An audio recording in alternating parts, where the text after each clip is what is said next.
好，接下來趕快來看到是緬甸狂轟的 KK 園區，現在被夷平哦。那為什麼會這樣？因為背後北京有這個警告，有關於 KK 園區的發展。那麼另外一方面，700億美元的詐騙帝國，真的緬甸的這個國民軍捨得砍下去嗎？今天我們都會一起的來做觀察。而這個是來自於緬甸的最新消息，軍方跟邊防衛隊聯手炸毀了一棟，我們可以看到這個畫面上哦，非常多的白煙。這個是妙瓦底這邊的一個經濟特區。一棟12層樓高的大樓就這樣子哦，冒出了白煙，把它炸毀了。那濃煙是直衝天際，震撼了整個泰緬在這邊的一個邊境地區。軍政府是說，我們現在要展示打擊跨國詐騙的決心，但是外界也不太買單，因為他們覺得說，緬甸啊，你這個軍政府過去幾年一直偷偷的默許這個詐騙集團來做經營，而且還被爆出你跟 KK 園區是有抽分紅的，那所以你這些動作是不是都只是作秀呢？甚至《衛報》也這邊做了一個報道，他認為說這些作秀其實都只是做給中國大陸看的，《紐約時報》也這樣說分析啊，他說緬甸的掃蕩式這種演練式的突襲，只是炸毀了他們的廢樓而已，根本傷不動他的核心利益啊。節目一開始請教賴老師怎麼看呢？這個緬甸到底是打真的還是假的？為什麼只有大陸施壓，緬甸才會真的動起來？但是真的敢動嗎？動了他們的黑金最賺錢的毒瘤，賴老師怎麼看？這很明顯是打假，大家都知道，一看就知道是打假的，就好像上次去妙瓦底抄底的时候也是抄假的，为什麼？因為你最重要是你要先斷金流嘛。像美國他的做法就很有趣了，他用駭客進去，直接把你的錢拿光，把你的比特幣拿光，那現在這個比特幣中國大陸在跟他追討啊，為什麼？因為受害者大部分是中國大陸的民眾啊，所以很明顯的就是說你要有夠狠的手段，也就是說，我們都知道有一些人是被脅迫進去的，但有一些人他不是被脅迫。他是本身就是主謀從犯，所以應該分成兩種人，有主謀從犯，也有被脅迫的。可是他是一個詐騙集團。那對緬甸的軍政府來說的話，這個詐騙集團很好用啊，因為他從中比他種鴉片還好，還方便。為什麼？你種鴉片，你賣毒品，你還要提煉，你還要想辦法把它賣出去，賣出去你可能還會遭受到攻擊，而且還有很多的風險。好。可是詐騙集團我直接抽成，這個對於這些軍閥來說的話，對這些地方政府來說，這個腐敗的來源，讓他能夠養他的軍隊，讓他的政府能夠運轉，讓他的軍閥能夠過得好日子，他何樂而不為？所以他當然對於這個詐騙集團視同是他的金雞母啊。可是問題是，這個詐騙集團害了多少人？對。那他現在已經擴大，從中國大陸過去是傷害我們台灣人嘛，然後現在不但是傷害大陸人，現在日本人、韓國人，現在連歐洲人、美國人都受傷害了，他的往外擴散的情況越來越大。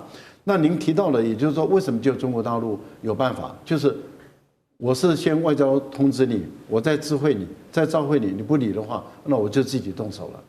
而中國大陸確實有能力動手啊！中國大陸要真的要處理的話，你看上次湄公河的命案，中國大陸就直接處理，就最後把這個犯罪集團就整個窩都端了嘛，然後直接人就押回中國大陸，就直接審判完就槍斃了。那這是什麼？因為大陸他知道我今天是禮貌性，我召會你，外交召會你，尊重你。可是你如果真的不處理，你變成你由你這個政府來養一個犯罪集團，傷害我的人民，我沒辦法接受了。那一旦沒辦法接受，那當然坦白說，在整個世界上，在緬甸旁邊最強大的國家就是中國嘛。中國大陸當然有能力去處理。我現在的問題是在於說，緬甸這個軍政府，如果他不恢復他的好的政治秩序，他不恢復他的社會秩序，不恢復他的法律秩序。你想犯罪集團都窩在那個地方，那這個還得了啊？這個傷害多少人啊？坦白說，我覺得這些詐騙集團是真的是應該要嚴刑峻法，要好好的來處理。所以我們看到這個緬甸軍政府這一次的轟炸被視為是一個假戲，那這個假戲到底還會做多久呢？什麼時候才會恢復一個政府該有的運作方式？那主要原因就是其實他們早就已經建構一條黑金產業鏈，對他們來說真的利益是非常非常巨大的。現在根據整個地圖打開來，可以看到整個跨越到湄公河的巨型黑金鏈都被緬甸給完整的給建立起來。那全球詐騙產值現在根據資料顯示有700億美元，主要都是來自於這個東南亞國家。那光是湄公河流域這邊的詐騙年產值更是440億美元，這麼高的一個金額，佔地區 GDP 竟然是高達40%了。緬甸的政府每年光是從水溝谷吸金，竟然高達了1.92億美元，他們真的捨得拔掉這麼高等級的搖錢樹嗎？委員怎麼看？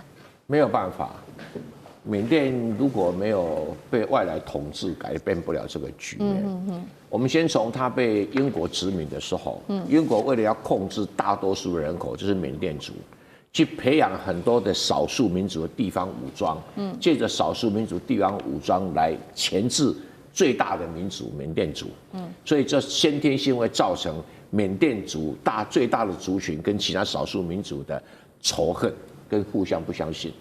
那接下來，後來為了要緬甸獨立之後，為了要去反過來這樣的一個結構性的問題，緬甸軍方就在整個政府裡面就突出了，就說緬甸人民相信只有緬甸軍方能夠鉗制少數民族的武力，因為一直都有衝突嘛，對，所以少数民族，所以軍方就取得，那軍方會取得財政，軍方就直接控制了所有的國營事業，幾乎都是軍方設立的，所以等於是軍方已經控制了國家了。那再加上緬甸的民選的政府，一個比一個弱，一個比一個遜色。雖然有個民主國家的模樣，可是就是那什麼發生什麼事，就是非常的弱啊。那所以跟軍政府之間哦，軍政府也不肯放權啊，這個問題就一直弄下去。最後什麼？緬甸中央政府非常的脆弱，然後地方武裝為了對抗中央政府，而且是緬甸有130幾個民族，有數十個地方的這些民族的武裝力量，什麼善邦、克倫邦、克也邦，什麼一大堆的，所以結果大家都要養軍隊，養軍隊以緬甸的整個全國的 GDP 只有650億耶，不到台灣的1/10，啊，那人均總是650億，人均平均是1200塊美金啊，所以表示要活下去，只有 GDP 賬上沒有的非法的地下經濟才活得下去嘛。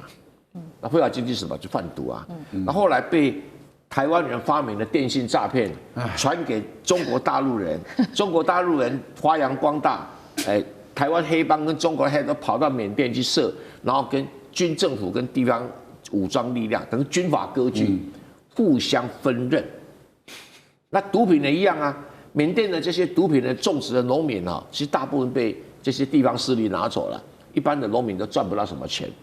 所以這個問題，你說詐騙園區、炸那棟大樓能夠結束，那是炸給你看，我同意這個來說炸給你看，給中國做交代啊。中國很無可奈何，中國又不能直接派兵去，對不對？又不能去殖民統治這個緬甸，所以這個問題只能拖下去，短期內根本找不到任何解放。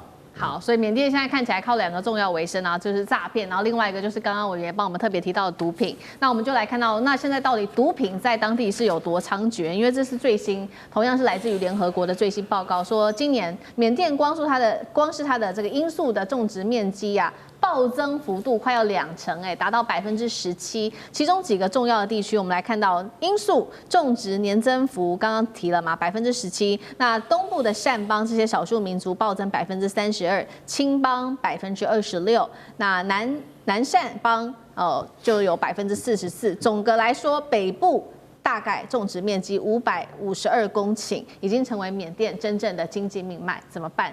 李將軍怎麼看？我覺得這一場大樓被炸掉，真的是一個詐騙集团在演一場詐騙的戲給全世界看，不就是如此嗎？對。